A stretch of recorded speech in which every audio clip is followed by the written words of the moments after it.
மக்கள் மன்ற மாவட்ட செயலாளர்களுடன் சென்னை போயஸ் தோட்டத்தில் உள்ள தனது இல்லத்தில் நடிகர் ரஜினிகாந்த் ஆலோசனை நடத்தி வருகிறார். இதுகுறித்த கூடுதல் தகவல்களை செய்தியாளர் அபினேஷிடம் கேட்கலாம்.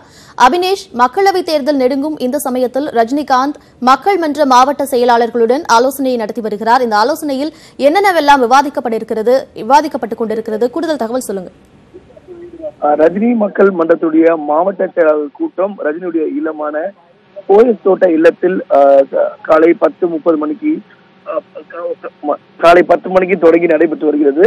இந்த கூட்டத்தில் ரஜினி மக்கள் மன்றத்துடைய 32 மாவட்ட செயலாளர்கள் பங்கேற்றிருக்கிறார்கள்.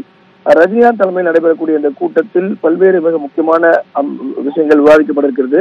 குறிப்பாக விரைவில் இந்தியா முழுவதற்கும் மக்களவைத் தேர்தல் நடைபெற இருக்கக்கூடிய நிலையில அந்த தேர்தல் குறித்தும் குறிப்பாக இன்னும் அதிகாரப்பூர்வமாக கட்சியாக தொடங்கவில்லை.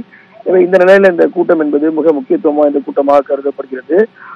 ஒவ்வொரு தேர்தல் வரக்கூடிய சூழலும் நடிகர் ரஜினிகாந்துடைய ஆதரவு யாருக்கு என்கிற ஒரு கேள்வியிலும் அந்த வகையில இந்த ஆண்டு அவர் கட்சி தொடங்க போவதாக ஏற்கனவே அறிவித்திருக்கிறார். எனவே இந்த தேர்தல் நேரத்தில் ஆதரவு நிலைப்பாடு யாருக்கு, இந்த நேரத்தில் ரஜினி மக்கள் மன்ற நிர்வாகிகள் எவ்வாறு செயல்பட வேண்டும் என்பது குறித்தும் இன்றைக்கு மிக முக்கியமாக ஆலோசிக்கப்பட இருக்கிறது. அதோடு மட்டுமில்லாமல் தொடர்ச்சியாக ரஜினி மக்கள் மன்றத்திலிருந்து முக்கிய நிர்வாகிகள் வெளியேறுகிறார்கள். அதே போல பல்வேறு குழப்பங்கள் நிறைவு வருகிறது.